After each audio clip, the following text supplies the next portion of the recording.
Hello दोस्तों, मैं हूं अनुपम चौहान और आप सभी का इस वीडियो में बहुत बहुत स्वागत है। आइए जानते हैं आज की वीडियो का टॉपिक। जैसा कि हम सभी को पता है कि ऊष्मा पाकर किसी भी चीज़ में फैलाव होता है, यानी कि उसके आकार में वृद्धि होती है। जैसे कि खंभों पर लगे हुए बिजली के तार, जब उसमें गर्मी होती है तब वो फैलकर बड़े हो जाते हैं।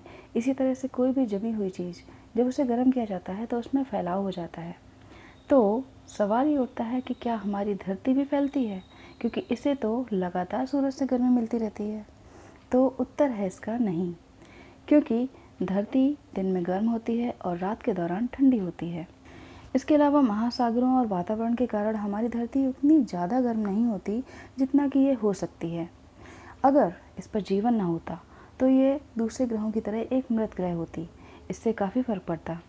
फिर भी इस बात में कोई शक नहीं है कि धरती की सतह या चट्टानें, हमारे भवन और पुल भी, ये सब हर दिन एक प्रसार और संकुचन के दौर से गुजरते हैं। इससे थोड़ा फर्क तो जरूर पड़ता है, लेकिन पूरी धरती का तापमान उतना ज़्यादा नहीं बदलता जिससे कोई नुकसान हो।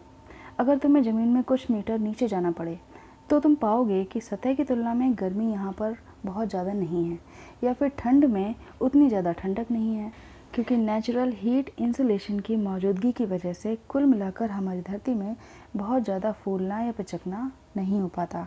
इसकी वजह से ये बैलेंस बनी रहती है।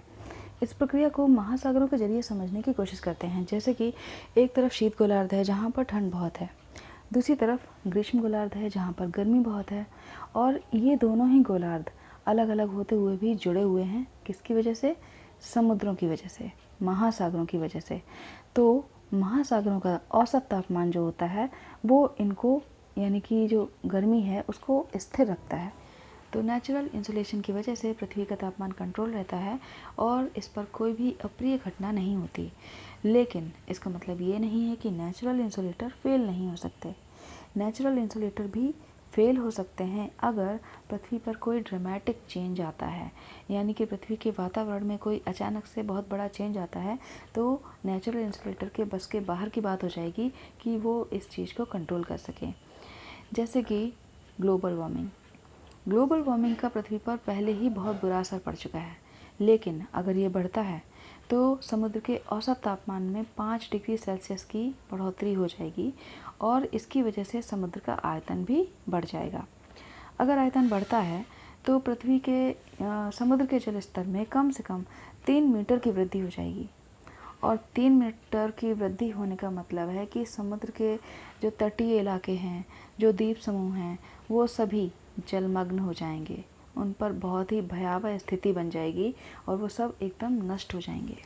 तो अगर हमें सुंदर सी प्यारी सी धरती पर एक खुशहाल जीवन जीना है तो ग्लोबल वार्मिंग को कम करने के लिए ठोस कदम उठाने होंगे। जानकारी अच्छी लगी हो तो कर दीजिए लाइक और शेयर। मिलते हैं आपसे नेक्स्ट वीडियो में।